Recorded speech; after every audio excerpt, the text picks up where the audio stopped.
So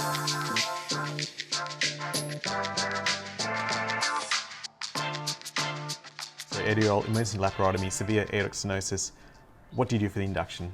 So this is a case of an elderly patient that requires an anesthetically safe, a cardiovascularly safe induction.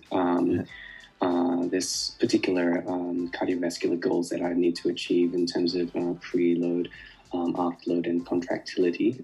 To best achieve these goals, I'd be providing them with a large dose of fentanyl, judicious doses of propofol, and then my relaxant of choice, depending on. So this is an emergency case. So in this case, succinylmethonium as well. Yeah, that sounds good. So.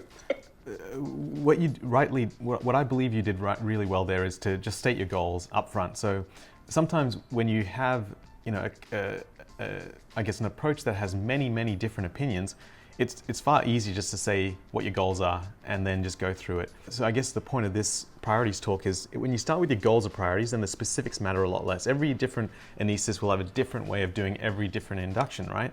And aortic stenosis for me will be different induction for me than for you. The things you said there very correctly was I'd probably, I've made this very detailed, and you may not need to go into that detail. So just appreciate that I'm just trying to, I guess, be thorough with my goals. But this is such a common induction for people that it would be, to say something like, my goal induction is to, maintain a full preload and high afterload, maintain coronary perfusion. That's probably pretty reasonable. But specifically, I do look at my preload full, maintain sinus rhythm, low normal heart rate, and normal contractility and a high afterload. And then to do this, I would use a high dose of fentanyl, small dose of midaz or propofol, and succinylmethonium with metaraminol running and an outline. But really, those are the key factors. To imagine mentioning everything about your setup, the fact that you'd have full monitoring and an assistant, and even at the start, you said the words of saying, I would do maybe something along the lines of, this is a high-risk condition, I would do a cardiovascularly safe induction.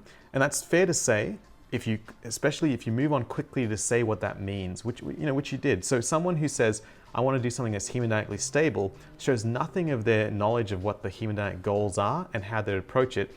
And to just say the word hemodynamically stable doesn't seem very much like it will attract any marks. So it's good that you moved on to talk about your priorities. And then finally, the medications that you give.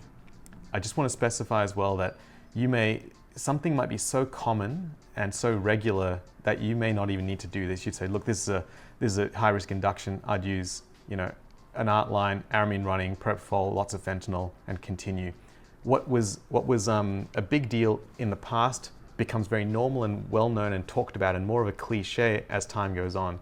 So I just want you to appreciate that as well. Let's talk about this. So not thinking about the induction, we're just thinking about the general intraop plan. A 60-year-old male for a carotid endarterectomy.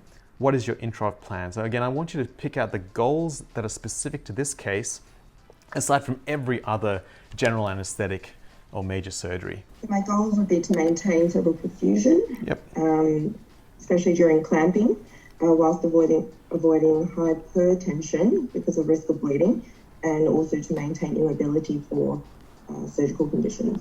Yeah, sounds good. I like that you mentioned a few. So instead of mentioning specifically hemodynamic stability, the fact that you've mentioned cerebral perfusion probably is the most relevant part of hemodynamic stability. The fact that this case has clamping is very specific to this case, and everything I do around this case is to manage the perioperative period around clamping. Raising the blood pressure at clamp and then decreasing it back to normal after clamp. But I also do the particular things in this case. I think we all do to achieve rapid emergence. You might use a local anesthetic technique with very minimal other opioids, and you might run REMI. You essentially want a rapid emergence so the surgeon can assess neurological function. I also think if this question was then extended to the perioperative period, we know that these cases have a high risk of MI and stroke. So I might want to just say that those are my priorities.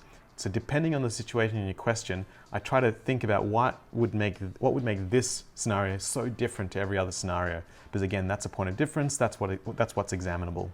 You're called to see a rupture AAA that just arrived in ED.